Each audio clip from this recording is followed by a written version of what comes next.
Hi, it's a regression talk. No need to hype it up. We are going to talk about the regression, which is needed for all of your labs and your project. Regression is a procedure where you fit mathematical function to data that is observed in some application. For instance, you go and you measure times, right, where for runners, or you go and you observe population, figure out the age of the group that it's present somewhere. Whatever kind of data you can collect, wherever it is, if that data is in a form where you can find the function, which means as the pairs, remember we did in the first class, we talked about each x has its unique y, and if you have same x given different y's in a set of data, it's not a function. Regression will not work there, so you have to be very careful. Data has to be function-like so that you can apply the regression. You can do the regression on your calculator, TI-8384, or you can do the regression in Excel or whatever else. You know, there's other software you can use for regression. I'm going to present Excel because Excel is the easiest way to do regression. If you want to learn regression on your calculator, you can consult YouTube. You can also consult YouTube for regression in Excel. Excel is extremely powerful, and just a few clicks, you have everything. So for regression, you need some kind of a data, an output function, all right, because you have to have data that is consistent with the definition of a function in order for this to work. The second thing is to pick a function and then use technology to do the best fit line.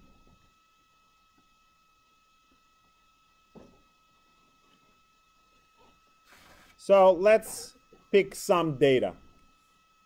I really don't care what the concepts are. I just have data. So say we have 10 and 101, and then I have 13 and 107, and then I have 14 and 108, and I have 16 with 111, and I have 19 with 123, and the last point, let's go 21 with one. What, no one has bingo by now? Wow.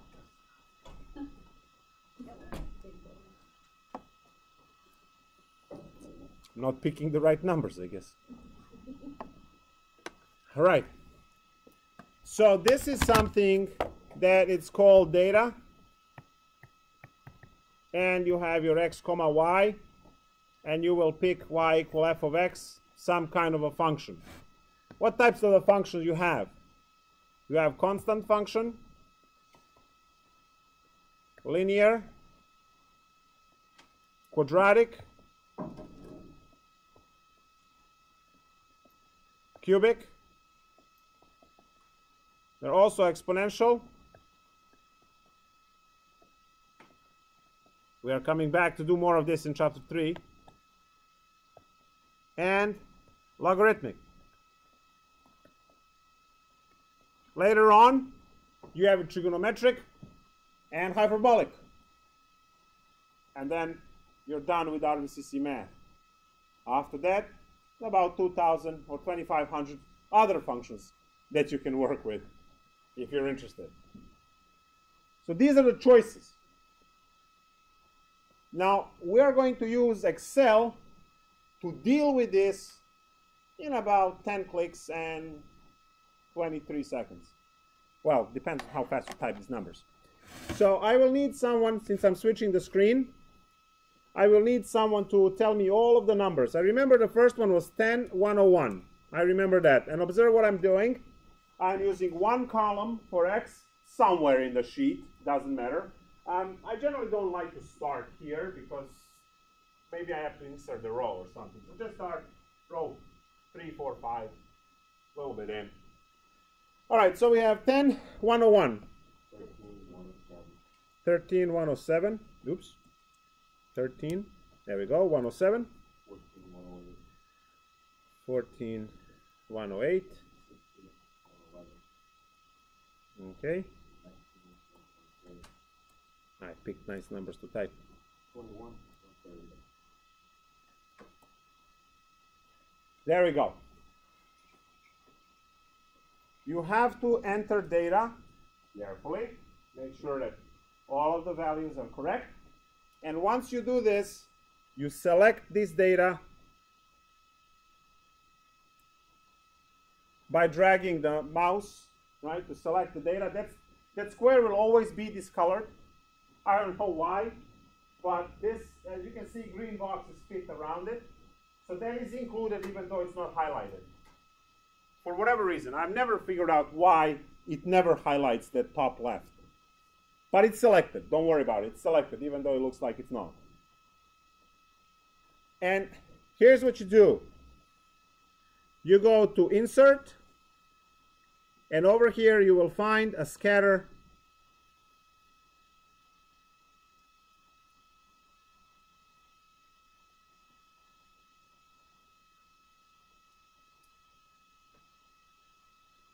What happened to the scatter plot without the points? Hold on.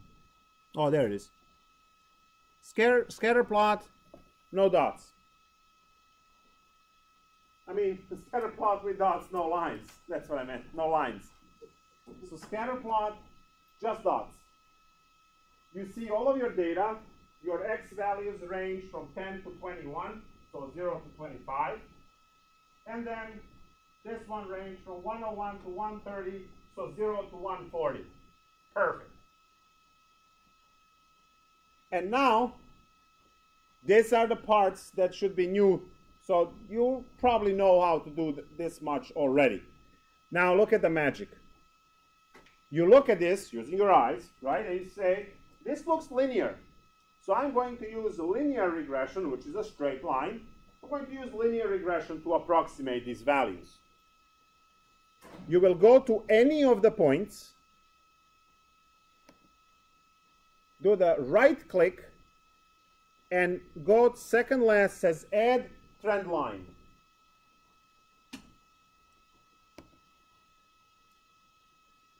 The menu opens. Depending on the version of Excel, might be a pop-up box, might be on the side.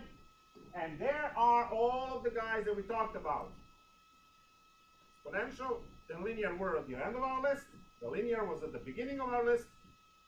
Polynomial, this is your second power, third power, fourth, all the way up to sixth power, and moving average and all the other stuff for statistics. I don't care about any of those right now. We just wanted linear. It's already selected. You see the bubble is there. And then display equation on the chart. Done. When you move the equation, you will be able to see the equation better. Hopefully you can make this larger.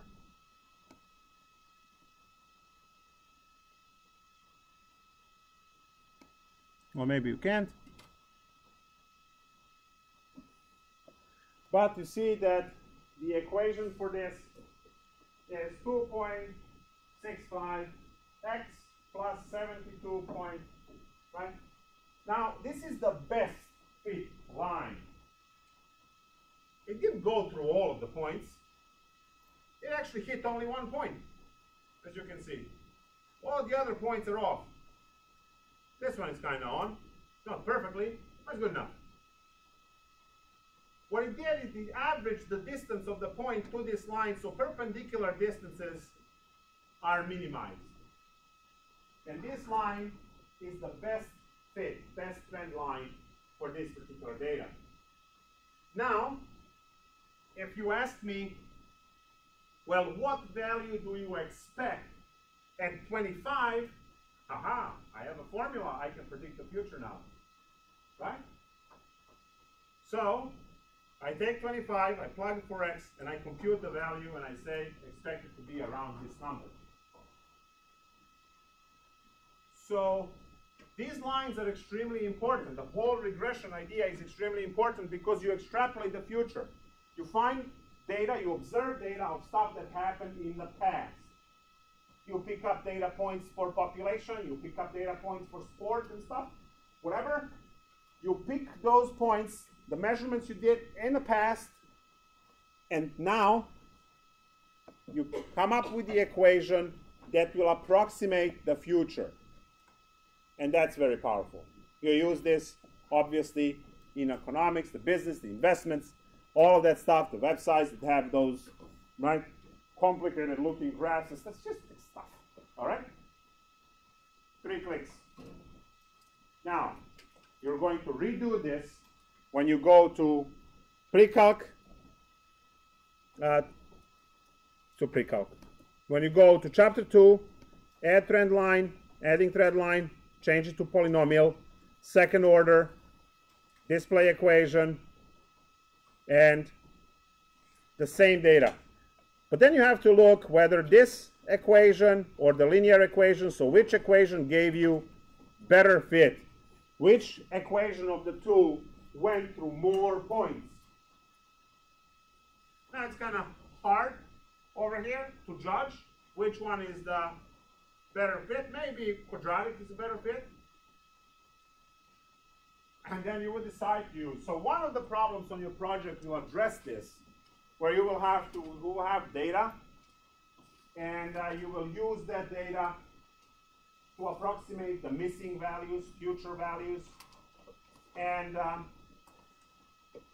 you will use, the second degree, third degree, fourth degree, and so on. So that's how you use regression. Your calculator can do this as well. You can YouTube how to do it on a calculator, or you can stop by my office hour and I will show you. And I will also work with your SI to make sure that your SI can explain it as well. And I will see you all in 2 days. Make sure you bring your labs solved so you can talk to your friends and get the stuff done. So I will see you all on Thursday. You want the homework?